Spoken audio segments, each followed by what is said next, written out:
এখন আর মার্কেট থেকে নয়, ঘরে 1 কাপ আটা আর সামান্য চিনি থাকলেই খুব সহজে এভাবে একবার বানিয়ে নিন আর সংরক্ষণ করুন সারা মাস জুড়ে। এগুলো খেতেও ভীষণ টেস্টি, বাড়ির বাচ্চা থেকে বড়রা সবাই দেখবেন খুব পছন্দ করছে। আর সেজন্য প্রথমেই আমি এখানে একটা পাত্রের মধ্যে 1 কাপ পরিমাণ আটা নিয়ে নিয়েছি। এবার এর মধ্যে দিয়ে দিচ্ছি স্বাদ মতো সামান্য একটু লবণ, আর দিয়ে দেবো অল্প গোটা কয়েক কালো জিরে, সামান্য অল্প একটু বেকিং পাউডারও এর মধ্যে আমি নিয়ে নিচ্ছি। এবার সব কিছু একসঙ্গে খুব ভালো করে এখানে মিশিয়ে নিচ্ছি। আর হ্যাঁ, এক্ষেত্রে কিন্তু বেকিং সোডা দেওয়ার কোনো প্রয়োজন নেই, সামান্য একটু বেকিং পাউডার হলেই চলবে। এই অবস্থায় এর মধ্যে আমি নিয়ে নিচ্ছি 3 চামচ পরিমাণ ঘি। ঘিয়ের পরিবর্তে সাদা তেলও এখানে আপনারা ব্যবহার করতে পারেন। এবার ঘিয়ের সাথে আটাটা খুব ভালো করে এখানে মিশিয়ে নেব।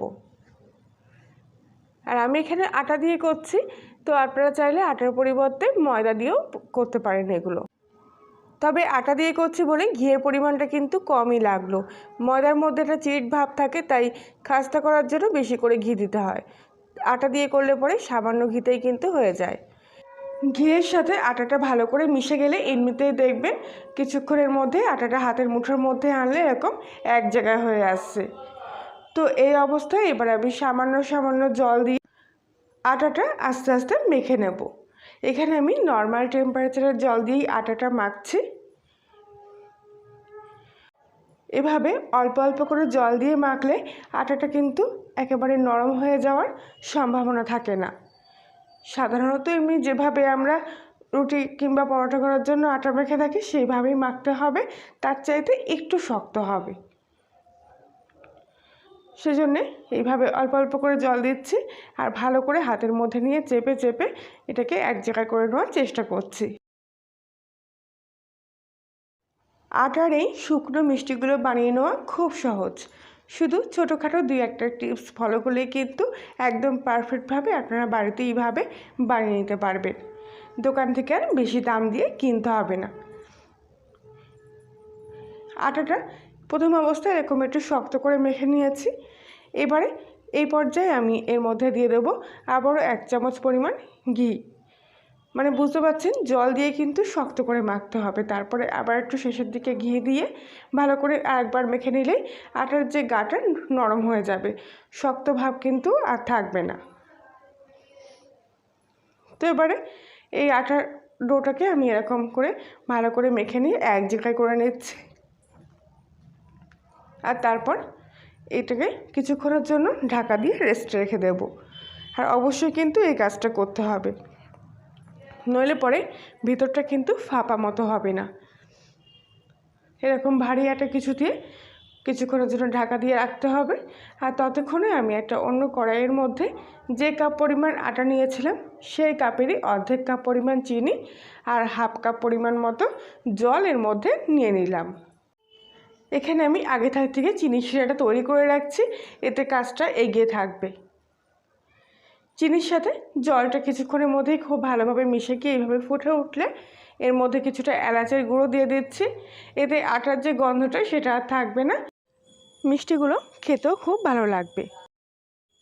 এক্ষেত্রে চিনি শিরাটা একটু ঘন প্রয়োজন, সেই জন্য আমি 1 থেকে 2 মিনিট মতো খুব ভালো করে এই চিনি শিরাটা ফুটিয়ে নিয়েছি। আর এরপরে একটু ঘন ভাব চলে আসলে হাতের মধ্যে এভাবে চেক করে নিয়ে দেখব, এরকম হালকা আঠা আঠা মতো ভাব চলে আসলেই হয়ে যাবে। কেন এই চিনি শিরাটা যখন পুরোপুরি ঠান্ডা হয়ে যাবে তখন এখনকার থেকেও কিন্তু আর একটু ঘন ভাব এর মধ্যে চলে আসবে। এবার আমি গ্যাসটা অফ করে এই চিনি শিরাটা এখান থেকে নামিয়ে নিচ্ছি। আর আগে থেকে যে আটাটা আমি মেখে রেস্টে রেখেছিলাম সেটা এবার আবারও একবার ভালো করে মেখে নিচ্ছি। এটা কিন্তু এতক্ষণে খুব ভালোভাবে সেট হয়ে গেছে। তো এবার এর থেকে আমি 4টে ভাগে ভাগ করে নেব। এরকম কোনো কিছু দিয়ে কাটার দরকার নেই, হাত দিয়ে এইভাবে 4টে ভাগে ভাগ করে নিচ্ছি। এরকম ছোটো ছোটো করে নিলে পরে তৈরি করতে এগুলো সুবিধা হবে। দুধ থেকে একটা ভাগ তুলে নিচ্ছি, আর বাকিগুলো আবারও আগের মতো ঢাকা দিয়ে রাখবো, খোলা হাওয়ায় রাখবো না। এবারে একটা চাকির উপরে রেখে হাতের সাহায্যে এরকম এই লিচিটাকে এরকম লম্বা রোল মতো করে নিচ্ছি। একটু হালকা চাপ দিতে হবে আর ঘোরাতে হবে, এরকম পাক দিতে দিতে দেখবেন এটা কিন্তু আগের থেকে অনেকটা লম্বা হয়ে গেছে। তো চাকিতে ধরছে না, ছোট হয়ে গেছে, তাই আমি দুভাগ করে নিচ্ছি। দুভাগ করে নিলে এটা ছোটো হয়ে গেল। তারপরে এগুলোকে আমি আবার এরকম সরু সরু লম্বা লম্বা মতো করে নিচ্ছি। বাকিটাও ঠিক একইভাবে আমি তৈরি করে নেব। সবগুলো একই সাইজের হলে দেখতে বেশি ভালো লাগবে। দুটো এখানে লম্বা করে লেচি আমি তৈরি করে নিয়েছি। এবার এর থেকে আমি ছোটো ছোটো খণ্ডে ভাগ করে নেব।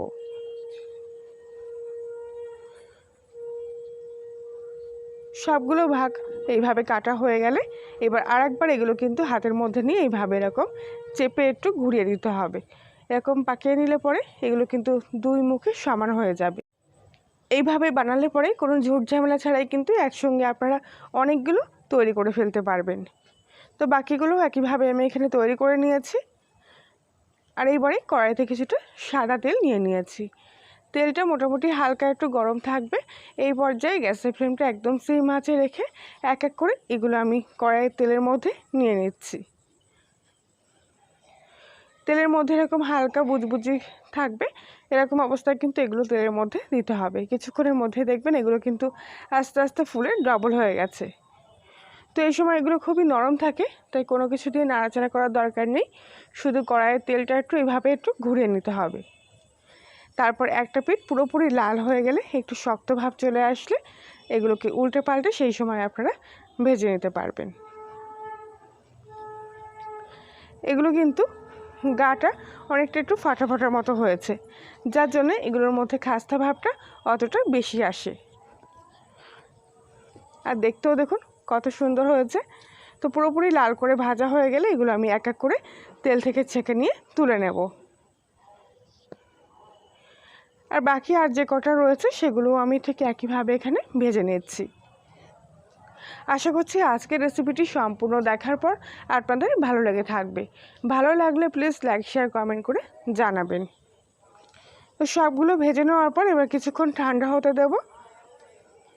পুরোপুরি ঠান্ডা না হওয়া অবধি কিন্তু এগুলোকে চিনি শিরার মধ্যে দেওয়া যাবে না, দিলেই কিন্তু নরম হয়ে যাবে। তো সুতরাং এইভাবে খোলা হাওয়ায় কিছুক্ষণ রেখে দিতে হবে পুরোপুরি ঠান্ডা হওয়ার জন্য। ঠান্ডা হয়ে গেলে এবার আগে থেকে চিনি শিরা তৈরি করে রেখেছিলাম সেটা আবারও গ্যাসের চুলায় বসিয়ে একটু গরম করে নিয়েছি। এরপর এই চিনি শিরার মধ্যে ঠান্ডায় গজা মিষ্টিগুলো আমি এর মধ্যে দিয়ে দিচ্ছি। দিয়ে খুব ভালো করে চিনি শিরার মধ্যে নাড়াচাড়া করব। প্রথম অবস্থায় তো গ্যাসের ফ্লেমটা হাইতে রাখতে হবে।